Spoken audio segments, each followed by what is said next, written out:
How do you make business problems disappear? Wrap them in bacon.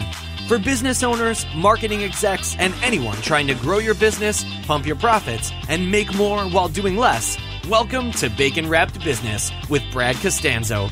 Sizzling hot business advice guaranteed to make you fat. Profits? Every week our chefs will serve you proven recipes for ramping up your revenue. Now here's your host, Brad Costanzo. Hey, this is Brad, and welcome to the show. It's going to be a hot one today, not outside, but on the show.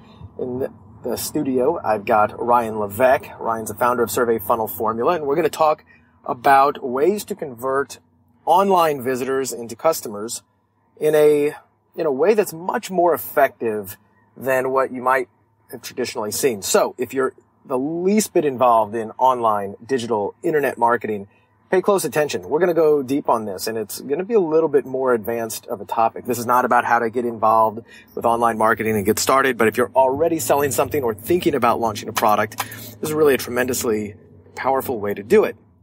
And we'll get started with him in just a second.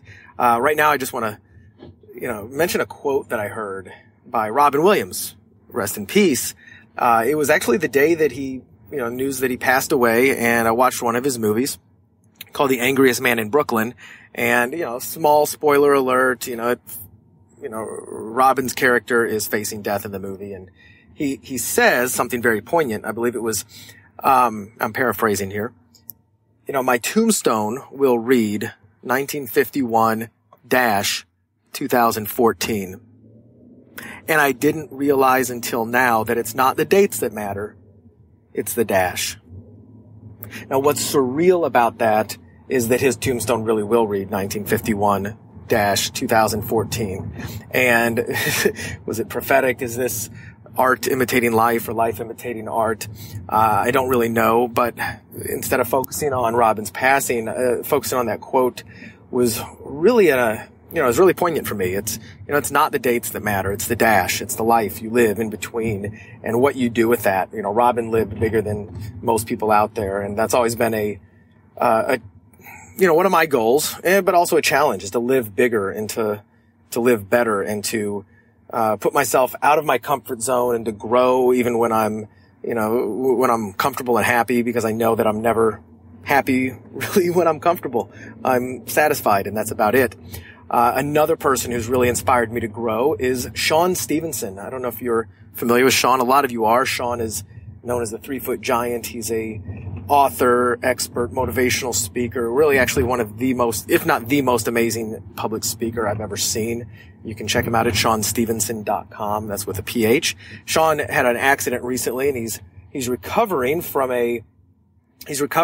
his accident. He's doing pretty well, but if you know him, send him your prayers and your thoughts, and I know he'll appreciate it. He's been a mentor and a friend to me, and Sean, if you're listening to this, buddy, I can't wait to see you again and wishing you speedy recovery. Okay, now let's get into the show. So once more, today's about digital marketing, but more importantly, it's about converting website visitors into really highly qualified prospects and customers by using something called a survey funnel. And what this simply means is asking your website visitors certain questions that qualify them and guide them to the path that is most suitable for them. And I've done this for years in one way or another, but today I brought on an expert who's done this even more so than myself. He is probably the leading expert in designing these assessments and funnels and surveys that result in just amazing conversions.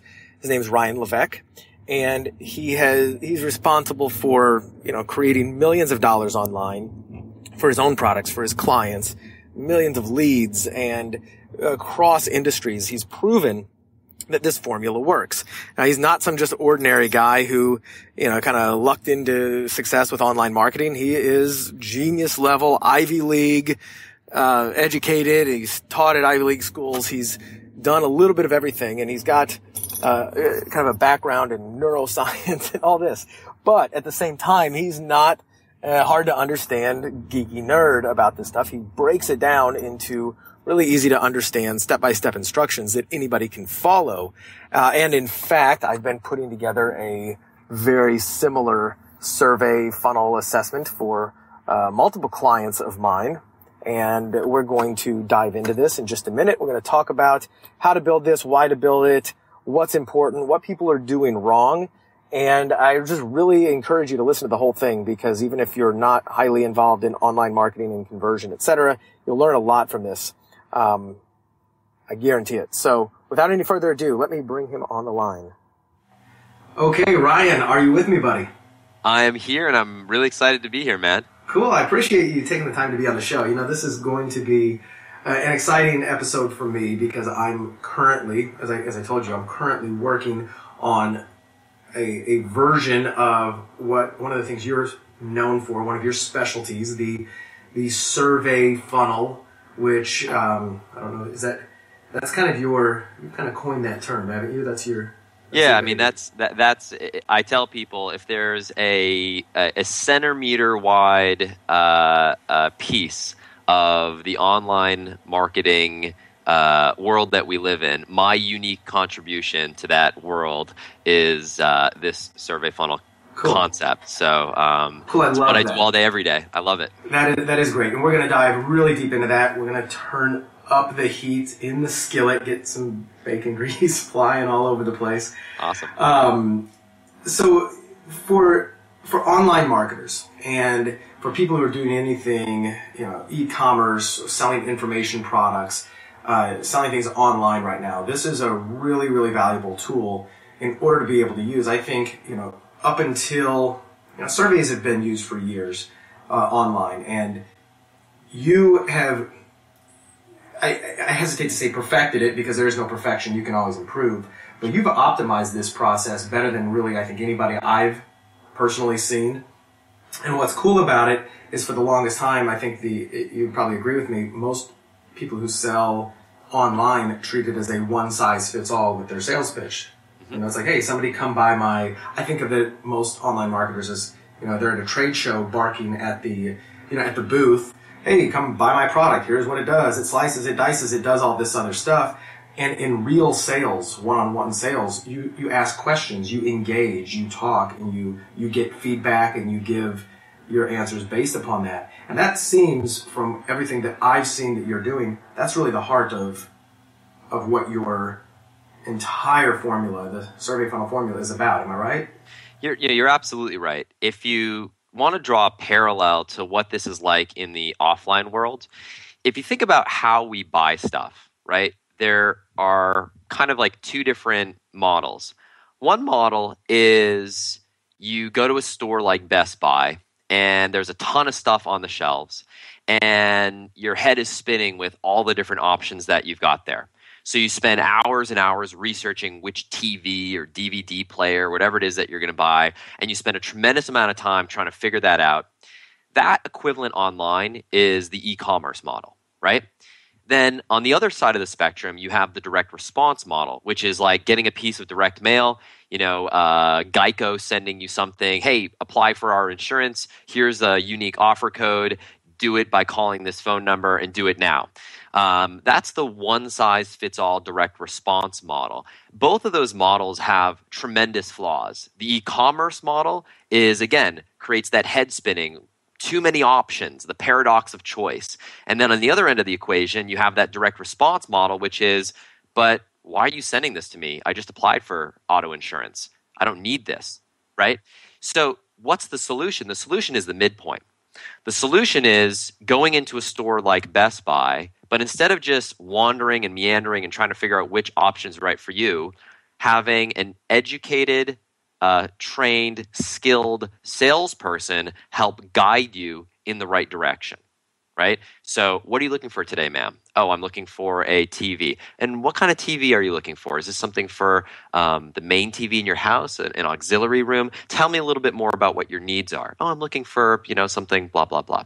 That conversation is a sweet spot that is very straightforward in an offline environment, but up until recently isn't something that in scale people are doing a good job of online. Replicating that experience like you described, that sales experience where someone is asking questions to figure out what is it that you're really looking for, and then putting that prospect in touch with the best match solution based on their particular situation.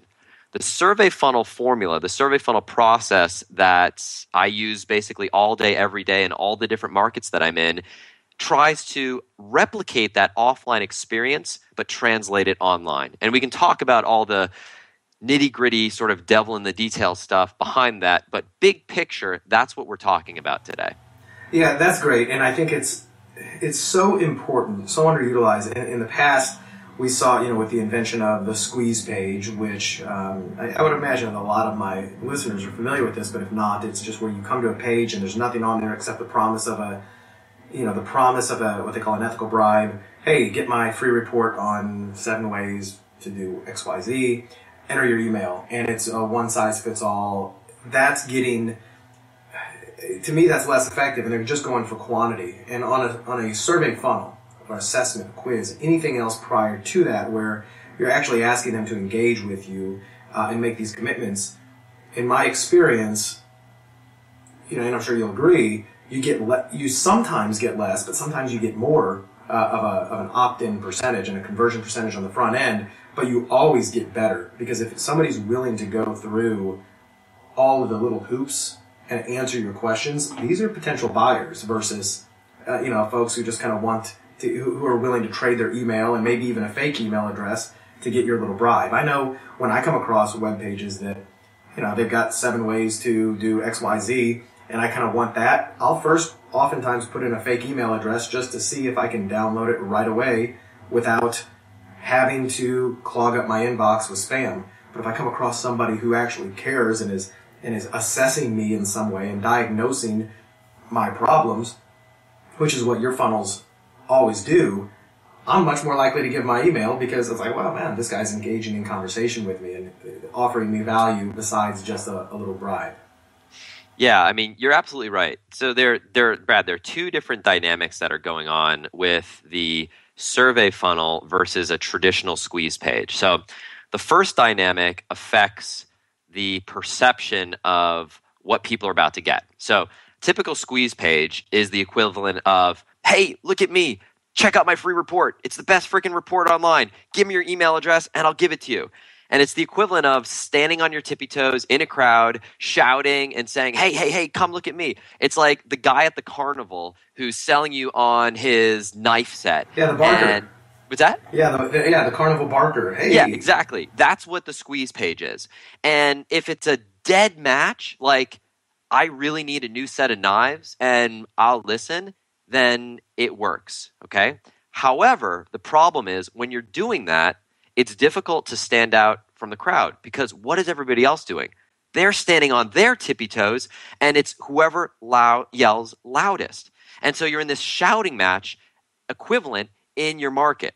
But then imagine this, in that carnival, the row of carnival barkers, or if you've ever been overseas, I don't know, Brad, if you traveled overseas, but in like countries that I lived in China for 5 years, so this is close to home. You travel to these markets, and basically, as a white-skinned person in a foreign place, I mean, you're screaming money. So people are reaching at you. They're pulling you, buy my stuff. And it's who wins that sale? It's whoever's most aggressive. Whoever grabs you, pulls you into their shop, and says, here's my thing. Here's the deal. Buy it. That's basically the what it feels scenario. Like online these days. Yeah, surfing around, coming. Yeah, exactly. I've got a problem, and then you see the most hype-filled headlines. And, hypey headlines, they still work. They get people's attention. But they get drowned out with, people don't want to be screamed at anymore. They want to be talked with and talked to, and that's what yours seem to do. Now, I kind of want to go deeper than this. We're giving people a great primer in what this is, and at the end of the show, or actually even right now, I want to give them some more information to go get some of the basics. SurveyFunnelFormula.com/bacon. Little bonus that Ryan's making available for you guys, and the funnelspecialist.com. I want to get those out right now just in case we forget at the end of the show, but to make sure that if you want to know how Ryan builds these funnels and these sales processes to blow up your conversion, go check it out. But right now I want to kind of dive into the nitty-gritty and let you guys listen in, because I've done these before And I've been very effective at it. And then I saw what Ryan was doing, and I was like, well, damn, this guy's like a rocket scientist with this stuff. So I love it. So your stuff is advanced. And it's not advanced like it is rocket science, but it takes some real thought into it. So I kind of want to recap a little bit about what I've seen you doing and kind of what I've done and been doing. And I want to compare, I want to hear your contrast of, hey man, I've tried that, what you're doing, and here's kind of a better way to do it, etc. So what you're doing from, I'm 4 weeks into your training, and what I love about it is in the beginning it seems as though you're saying, look, to really dial in what the customer's language is, which is so important. If you can talk to the customer in their own language, it's huge. Your conversion goes up immediately. You're asking them a series of questions, even using a very basic survey. You're not even necessarily, and correct me at any time that maybe I've misunderstood your training, but you're asking them, very basic questions. What's your biggest challenge? What's your business model? What's this, that, and the other? What are you most focused on, solving in your business, et cetera, et cetera. And depending upon what niche you're in, you're going to ask different questions. Then you're going to use that in order to really assess what the market wants, what language they're using, what you use the term buckets a lot. Like, okay, what buckets do I put these people in? And that's going to tell you prior to, especially if you're just starting off, prior to ever offering a product to these people, find out what they want and how they want it and what language they're using to describe their problem. So is that kind of the step one, depending on where you're starting at? Yeah, I think when people hear surveys and using surveys to funnel people into one of several offers or different directions, most people jump right to the stage of, well, there are 3 types of people in my market, A, B, or C, and I'm going to funnel people into one of those 3 buckets. And they're usually assuming. And it's an assumption. Yeah. And I don't care how much time you've spent in your market. Every time I've gone through this process, and I've done this now in actually 23 different markets. So both my own businesses and with high-level clients. And every time that we've gone through this process, there's always been aha moments and surprises. So the biggest mistake that you can make is rush to the multiple choice stage of the equation, where you're funneling people into one of several directions. Before you do that, you need to do what I call a deep dive survey. And the deep dive survey consists of open-ended questions where you're not presupposing what the answers are. Yeah. You want to make them as open-ended as possible so you can actually figure out, number one, what are the buckets? So when I say, what are you struggling with right now? People just tell me in their own language so I can figure out what the buckets are. Number two, we can figure out what language they use to describe those buckets, right? If people consistently say as a guy versus as a man, that might seem like an inconsequential detail, but it has huge implications. There's some markets where men will refer to themselves as men. And if you want to echo that back to them. And then in other markets, they'll refer to themselves as guys. And that seemingly, it doesn't seem like a big deal, but it actually is. And the same thing with women.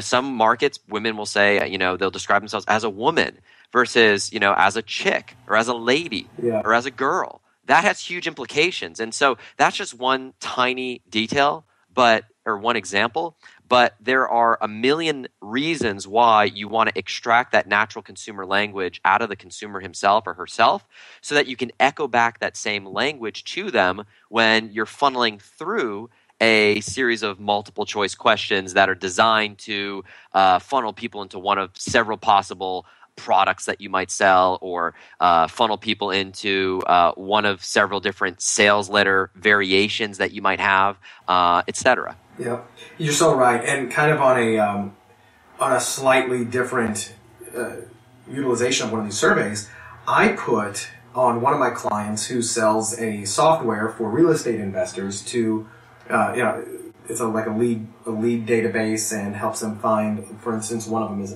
helping them find motivated sellers to send direct mail to. And at the end, immediately after purchasing, on the thank you page and before logging in, simply say, thank you for investing in the software. We're excited. Just 2 quick questions before you get started. Number 1, where did you hear about us? And I kind of put that in as a softening question, and they may say an email from so-and-so or a Google search, and that, there's some good data in there, you never know. But the second question is the most important, which was, why did you decide to invest in this software today? And it's a totally open-ended question. And I can go in there at all times. And remember, these are people who just purchased, so they're in that buying mode, and it's fresh in their mind of why they decided to purchase it. And I've been able to pull out gold from there. One of them was because I'm tired of killing myself trying to find motivated sellers. I was like, that's a great... That's copy right there. Yeah, as a copywriter. That's your headline. Yeah, as a copywriter, the word killing or kill or whatever is a really powerful word. And I put that immediately in an email to the prospects on the list, which said, tired of killing yourself trying to find motivated sellers. And the open rate went through the roof because I was using their words. I was using the buyer's words to the buyers. And I wouldn't have come up with that necessarily on my own. So you're doing this in the front of the process, but you can do it in both places. You can use, the back end survey to help on the front end. But that's great. I love that. So now you're mining your entire, this database for gold, and you don't need a lot of responses. Am I right? I mean, if you get several dozen responses, you can get some good information out of that. You don't need hundreds and hundreds or thousands of responses. The more the better. I mean, there's two schools of thought on that. So for a project that I might do, I like to get 1,000 total responses when I'm doing a deep dive survey. Cool. Typically, the way I'm able to do that is one of two ways. One, working with a large client that has a large list, sending out an email, asking for feedback. You can get those types of responses pretty easily, usually within 24 hours. Uh-huh. If you don't have a large list, you can run traffic, paid traffic, so Google AdWords, Facebook, Bing, paid traffic to a survey that's designed to get data. And you have to do this in a skillful way. You can't just send people straight to a page with an open-ended survey question and nothing else on it. It has to be in the context of something else. But you can send traffic and then gather the data. The reason why I like to have 1,000 responses is because what I'm really focused on is the 80-20, the top 20%. The top 20% most passionate responders of that group, and 200 is a good number to work with. That's now, a good point. If you're hearing me say this, you're saying, well, there's no way in hell I'm going to be able to get 1,000 responses. Is it worth doing if I can only get a couple hundred? Well, the answer is this. 200 responses in total is infinitely more valuable than 0 responses. Yeah, you're right. Right? The only thing you need to be careful of when you're working with small numbers is jumping to conclusions where they might not exist. So, for example, if you only have 15 responses and you've got 6 people who all respond in a very similar way, and you say to yourself, man, it looks like 40% of my market is focused on this one thing. Well, you could get another 15 responses and get 0 people who respond that way, and you still have a total of 6 out of 30. Now, all of a sudden, it's 20% of your market has responded that way. So you just need to be careful to overweigh the data when you're working with small numbers. But beyond that, the natural consumer language that you're extracting, the ability to, one of the things we haven't talked about yet, but is ask for people's phone numbers and then get on the phone with them and then talk to them about their survey response and find out the reason behind the reason and get more background. That in and of itself is infinitely valuable. And that's one of these activities that it's not sexy. And so you're not going to hear about it on some, Warrior Forum special offer, but it's one of the most powerful things that you can freaking do. Oh, yeah, I agree totally. And, people may not give you their phone number. They may give you a fake one, but the ones who do, they want to hear from you. If somebody's willing to give you their real phone number and you're willing to call them, I mean, you could secure a customer for life. Yep. When you do that. So that's huge. That's really important. I like that. When it comes to, that initial... let's just say you're starting from scratch. I actually do have a client who's starting from scratch with no list in the niche he's going into. And this is one of the things we've been working on and planning out exactly how to do this. So we will, running Facebook ads, and I don't want to get into a whole ad buying thing, but running Facebook ads to like a survey, assessment, or anything like that is infinitely easier than doing it on Google. Would you typically, if you were starting off, do you do both Google and Facebook, or do you stick to one or the other? I actually start with Bing, and I'll give you the reason why. So the difference between AdWords, Bing, and Facebook are as follows. So the reason why I like to start with Bing, and when I say Bing, Yahoo Bing, we'll just call it Bing for shorthand, is I like people who are actually in search mode. So typically they're looking to solve a very specific problem. In my tennis market, it might be they're looking to hit their serve harder. In the golf market, it might be they're looking to hit their drives further. So they're searching on a very hyper-focused keyword like how to hit the ball further or how to hit the tennis ball faster, something like that. Not a lot of volume, but I'm not looking for volume. I'm not looking for scale at this point. What I'm looking for is my bullseye prospect, my most dead center prospect, and it's someone who is actively searching for a solution to a specific problem. You're not going to get that on Facebook. Facebook, it's a right angle thing. Facebook, it's an interrupt angle. Whereas Bing is and AdWords, which we'll get to in a second, is a problem solving mode. So this person is looking for a solution, and you're basically saying, "Hey, in the way you position the survey is." Hey, it just so happens that I have a special free report, video, whatever, that solves the exact problem that you're looking for. The only thing is I've got a few different versions of this. And if you take a moment to tell me a little bit about your situation with that information, I'll be able to send you the best match version of that free report, video, whatever it may be. All you need to do is give me your name, email for where you'd like me to send the report, and just answer this question. What's the single biggest challenge that you're struggling with? XYZ, improving your memory, hitting the tennis ball harder, hitting the golf ball further, whatever it may be. And it's an open-ended question, and then you have the option to, like you were describing earlier, ask a few other contextual questions, maybe ask for their age, their gender, why were they searching for this information today specifically to your survey question, and you can do a few other things like that. But in its most basic vanilla form, you ask that open-ended question. Now, why Bing and not AdWords or Facebook? Well, a couple things. Bing, in my experience, is typically more difficult to get to make the economics work than AdWords. So that's the first thing. And I like to start in an environment that's a little bit more difficult so I don't get any false positives. Okay, so explain that. When you say it's difficult to make the economics work in Bing, why? Well, Bing, the targeting isn't as clean and as Google is. So with Google, they have so many more levers and buttons that you can pull around hyper-focusing your targeting, demographic targeting, day parting. The keyword targeting is more precise. The geo-targeting is more precise. There's a whole host of levers and buttons that you can work with that individually aren't a big deal, but collectively, when you're fine-tuning things, allow for you to make your economics work so much better. So the first reason is I like to work with Bing because if I can make it work in Bing, I can guarantee you that let me just take that out. No, that's all right. We're explicit on this show, baby. Oh, are we? Okay.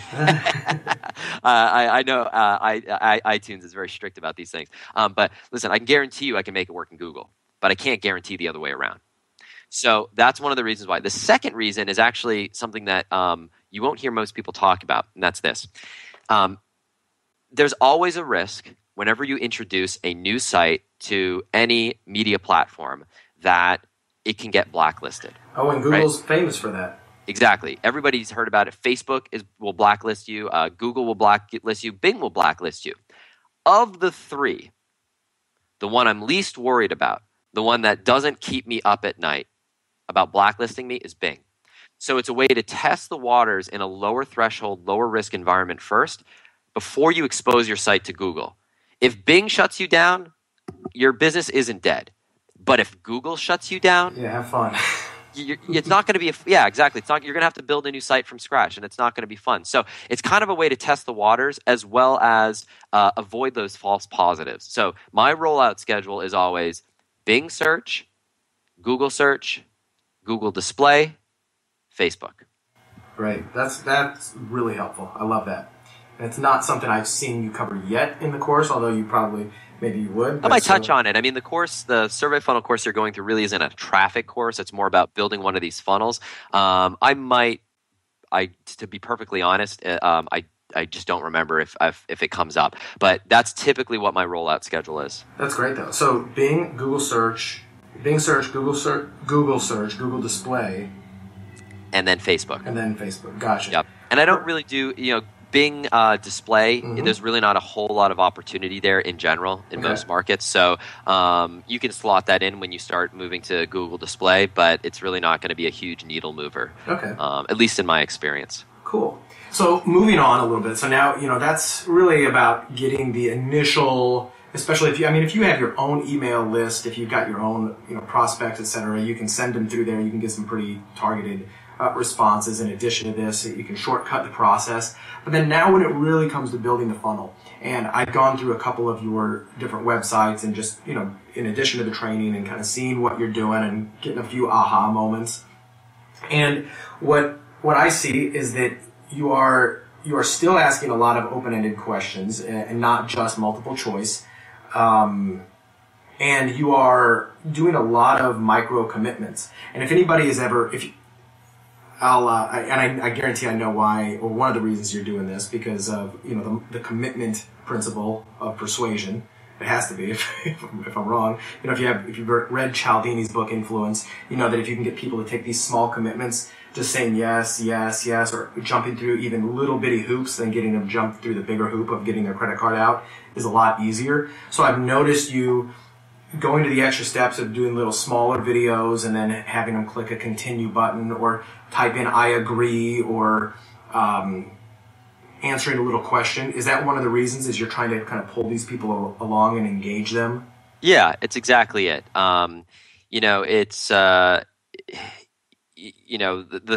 back to the beginning of the conversation to answer your question, that the whole concept of the squeeze page, I describe it in relationship terms is like meeting someone for the first time, outstretching your arms and giving them a great big hug. Some people are going to be cool with that, but most people would prefer maybe a hello, waving the hand from afar, maybe a handshake before you go in for that big hug, right? Well, what we're doing here is we're replicating that online. Asking for someone's name and email as the first step is a big threatening step. And it's one that causes people, again, to either put in a false email address. It basically elicits that fight or flight response in your, in your brain. And you think to yourself, wait, maybe this isn't something I want to do. Maybe I should bail. Maybe I should throw in a fake email address. I don't know. But if alternatively you throw out a really tiny baby step or micro commitment, as I like to describe it, that asks them, before we get started, tell me, are you a man or a woman? And the reason why I ask that question is because men and women suffer from different, problems with the golf swing, problems with the tennis, whatever it may be, memory problems. That's a very non-threatening step. Most people will at least click on that just to see what comes next. Because, again, it's not threatening. It's not asking for personal information. It's anonymous. It's a baby step. But what you're doing there is you're setting up action-taking momentum. And to your point, yeah, there's a consistency and commitment thing that goes on in Cialdini terms. But really what you're doing, again, is just, imagine if I met you for the first time and I said, hey, Brad, can I borrow $5,000 because I need it for this thing? Like, you're going to say no fucking way, right? But if we get to talking and then we kind of go deeper and deeper and we build our relationship, over time, I might be able to get to that point where you would say yes. Well, online, I think people go for that, can I borrow $5,000 for you, way too quickly. And so it's the equivalent of, trying to ask someone to jump across a river without any stepping stones in between. Right. You want to put those stepping stones there for them so the river is no longer scary.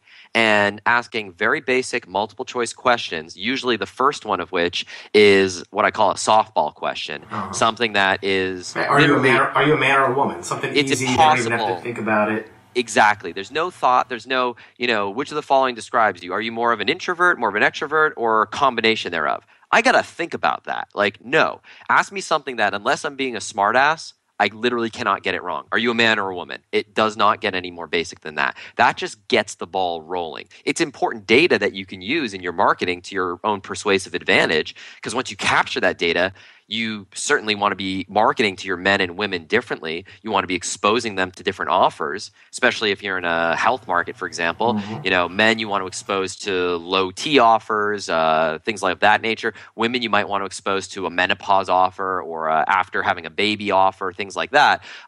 So there are things that you can do from a persuasive perspective, But beyond that, just in the most basic sense, you do want to throw out that softball question first to kind of get the ball rolling. Yeah, there's a website, you may have seen it. I came across it in a mastermind. Somebody mentioned it, called wiringthemind.com. You familiar with that one? Very familiar with it. Yep. Yeah, and I love the very first question that is asked is, take a look at these following 4 shapes.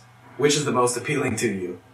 And whether or not, I have no idea if that has anything to do with the results on it, but it's kind of which of these shapes is the most appealing? I don't know why, but okay, I'll answer that. And then he goes into the more deep dive questions. But right. It's a great example of what you're saying. It's a softball, not asking you anything invasive. Just say, which of these colors is your favorite? You can do anything on there.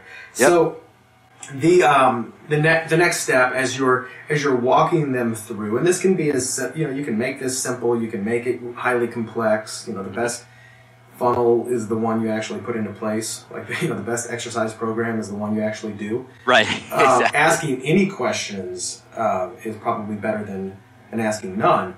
But what's really important as it gets through the entire process, as they've gone through the gauntlet of the questions and they've answered them, you're segmenting them out now, and in your email system you can talk to them in their language, right? So if one's a man, if one's a woman, if one has this problem, if one has that problem, you now have the ability to address them in your autoresponder sequence or your broadcast or whatever based upon their answers, right? Exactly. So there are different ways that you can do this. I have a software program that my partner and I developed out of necessity because we do this all day, every day in all the markets that we're in. And basically what you're doing is you're capturing that data along the way, and you don't need to use our software tool. You can code something up yourself, or you can come up with other solutions, but you capture that data along the way and you tie it back into whatever email autoresponder system that you're using. So if you're using Entreport, if you're using GetResponse, if you're using Aweber, if you're using Infusionsoft, whatever solution that you're using, you can map the data that you're acquiring through the survey back to a person's contact record. You're just basically saving the data temporarily in hidden fields and pumping it into your email follow-up system. And then you can use that data later on in a whole bunch of different ways. So the first way that we described is you've captured the person's gender. Let's just send an affiliate promotion to the women on our list for a cellulite removal product for geared towards women. Mm-hmm. Well, if you sent that to the men, you're going to get emails from guys being like, hey man, I'm a dude. Like, this is a waste of my freaking time. Like, why are you sending me this shit, right?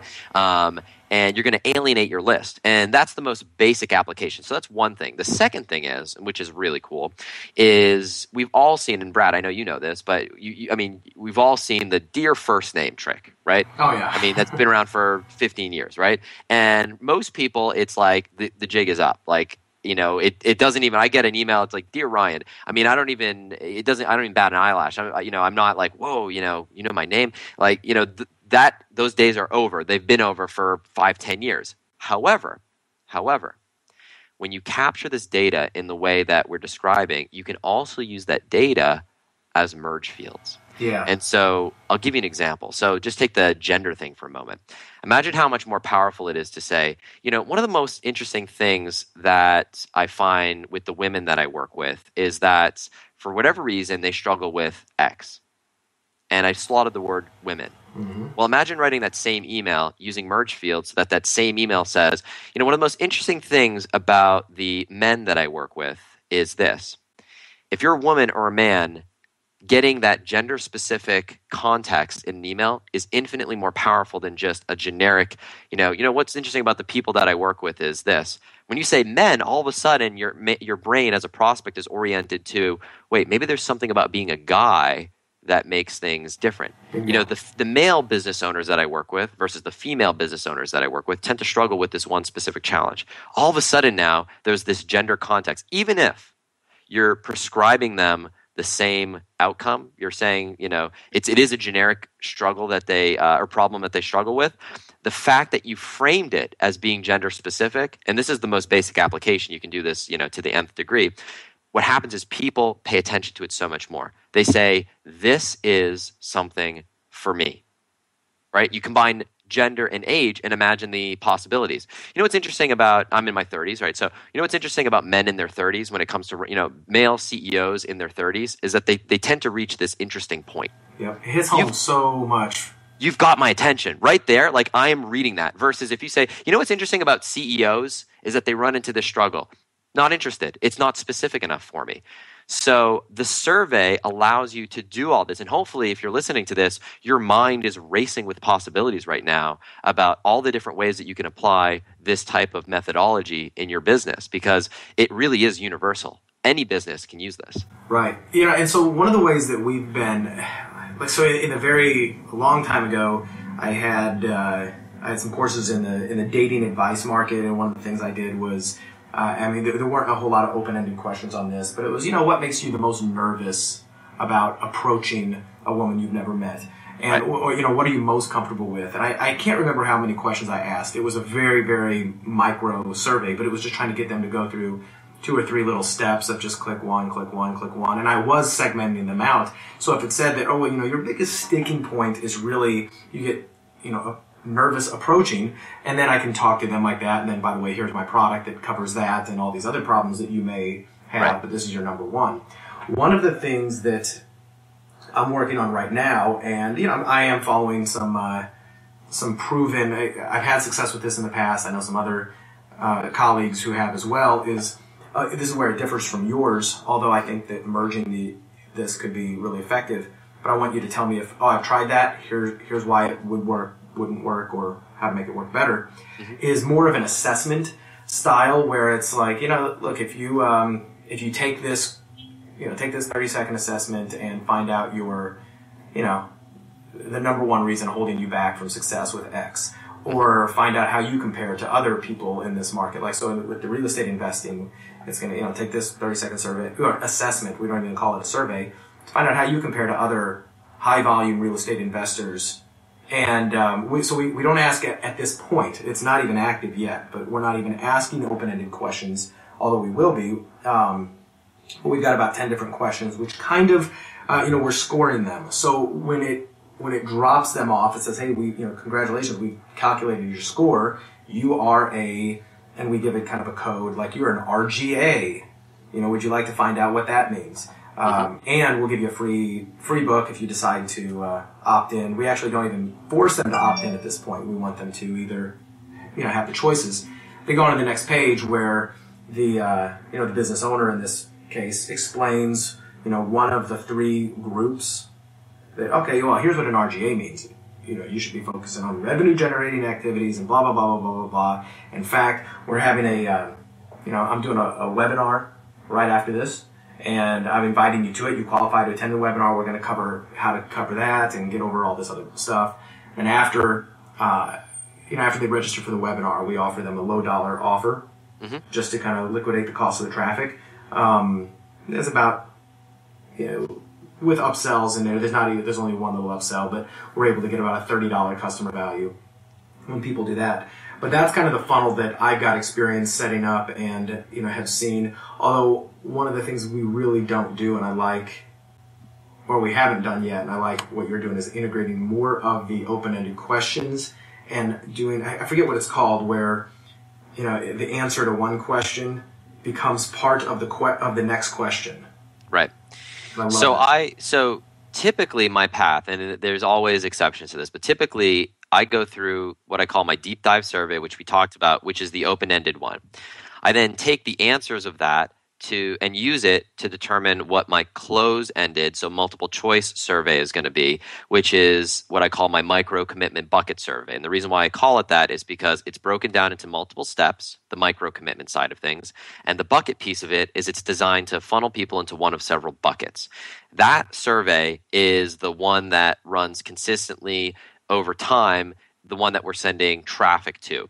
The deep dive survey is the open-ended one, is a one-time thing to extract data, to identify and help design the micro commitment bucket survey. So that's sort of my typical path. Okay, so the micro commitment, you still keep you don't put as many open-ended questions in that one then, do you? I generally don't put any open-ended questions in that one. Okay. Generally. There are some exceptions to that. So it's not that different from what you're doing. However, one of the things that I do is, and this is something again that my software enables, and again there are other ways to do this, but you reference the previous question in each subsequent question. So for example, if your question is, are you a man or a woman?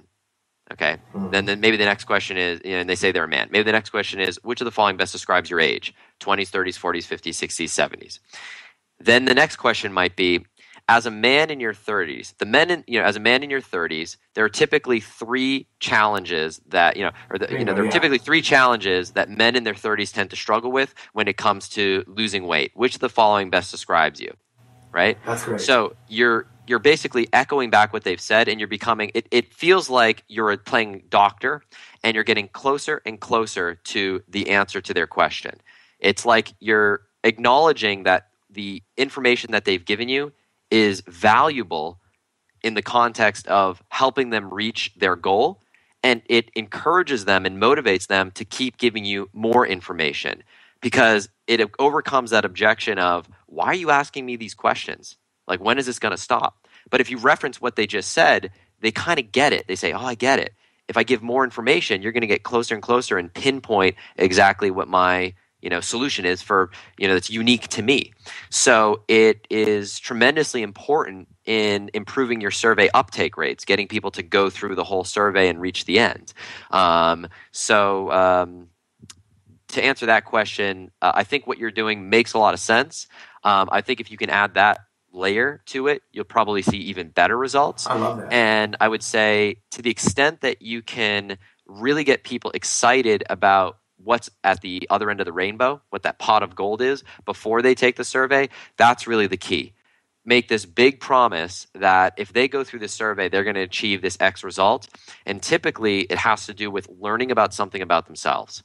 Because what's everybody's favorite topic?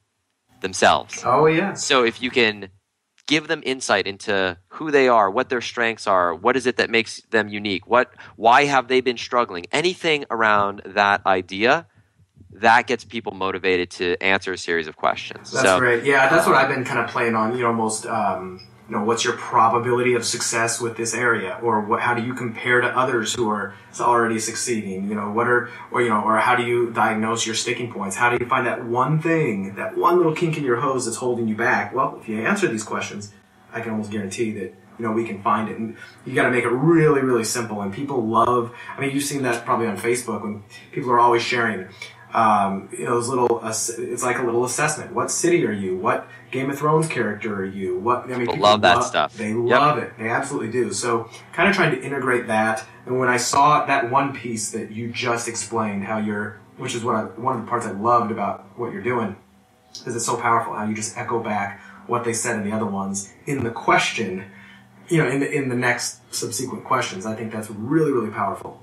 So we're coming to the end here of the interview, and I can't tell you how much fun this has been. I know we could talk probably for hours about this. We could talk all day about this, man. I love geeking out about this stuff, and it's so much fun to talk to you about this, because I know you like to geek out over it just as much as I do. So it's yeah, and I get it. Like I've kind of been sitting here, over the past few years, trying to find an even more elegant solution and easier to deploy than what I found. And I really like that you've gone through the painstaking steps of laying it out inside the survey funnel formula and say, look, this is how I do it. You can make it as complicated or as advanced as you want to get it. But the most important thing is, get it up there. I do believe it's the wave of the future. Talking with people instead of talking at them. The more, pretty soon it'll be artificial intelligence. We'll be going back and forth, and it'll be just like we're really there. But until then, this is really one of the most effective ways that I've seen of not only increasing conversion, but just getting better people on your prospect and buyers list. People say, I've got 500,000 people on my email list. Yeah, but how many of them, number one, ever open your email? Number two, how many of them care to when they do and see you as spam because all you ever did was talk at them, and then you just broadcast emails back and forth that really don't even concern them at all. I think it's really powerful what you're doing. So if people have drank the Kool-Aid, or let's just say eaten the bacon, And if you listen to the show, you'll know I have to get in at least one or two cheesy. Bacon, it's all good, man. Everything's better with bacon. We know that. That's a fact. So if they want more information on this, now I know that with the survey funnel formula, you do not. This is a classroom type thing. This is not just a product you can go out and just, hey, I just want to buy it right now. So if they do want information on it, where are we sending them? Sure. So as you know, I'm someone who I spend my days implementing this in market after market, and I do it for a considerable sum of money. I was pressured a few months ago by someone in one of my mastermind to kind of see inside my company and see exactly how we build these things out.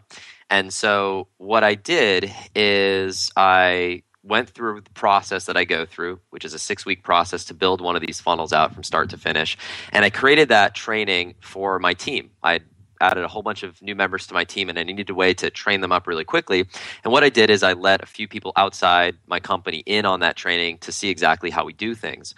And since then, I've let a select number of people kind of see exactly how we do things, and so they can implement it in their business as well. And you are obviously one of the folks in that category. So what I thought would be cool, since we only had so much time to talk about the surface level of this, is I've set up a page. It's surveyfunnelformula.com/bacon. It's a page where you can go sign up for an hour and a half long training, free training, that'll walk you through sort of the next layer deeper in terms of how to implement this in your business, as well as give you an opportunity to do things like download a free flow chart so you can visually see how all the parts fit together. That flow chart's amazing, by the way. Thanks, I appreciate that. And then if you're interested in going through that 6-week process with me, where I walk through exactly how to replicate this in your market, on that hour and a half long training, you'll have an opportunity to do that. But I thought maybe that's a good opportunity for folks who are interested in going one level deeper to learn more. And again, that'll be at surveyfunnelformula.com/bacon. So, Brad. Now, Ryan, what if somebody says, hey, this learning stuff is great. I've got a business, I'm busy, and I need somebody to do this for me. Are you currently accepting new clients? That's a really good question. Right now, I have about a 5.5 to 6 month wait list on private client work. One of the things that I am introducing is a group coaching model where I'll be working with people in a group basis, one-on-one, but in a group scenario where I'll be walking through exactly how to implement this in their business. That's something that, if anybody's interested in, I think the best way to do that would be to probably reach out to my assistant via email. I'll just give that email address. It's contact, CONTACT, contact at my company name, RL Associates LLC. That's RL Associates, plural, LLC. And that's the best way to get in touch with me if you have a question about anything that we do or that I do. And I try to answer emails as promptly as possible. And yeah, man, if I didn't have to go, I would love to talk about this for the next hour. But I know you got to run. I unfortunately have to run to a client call where we're actually implementing a survey funnel in the weight loss space as we speak. So, Brad, my man, I super appreciate the opportunity to share this with your audience. Hopefully, this is something that was fun and useful and that people will be able to use in their business. And I'd love to have you on, like we discussed, my program as well, to talk more about this stuff. So I'd love thank to. you, my man. That'd be great. Yeah, no, man, thank you for being a guest on the show. This was highly valuable. Guys, go check it out. And if you have any questions, you want to get a hold of me, send an email to askbrad@baconwrapbusiness.com. Leave a review on iTunes if you really enjoyed the show and you want me to keep on bringing people like Ryan on. The more reviews I get, the more excited I am to reach out to folks to bring you guys the bacon. Ryan, have an awesome day. We will talk real soon, and thanks again. All right. Take care, my man. Bye-bye.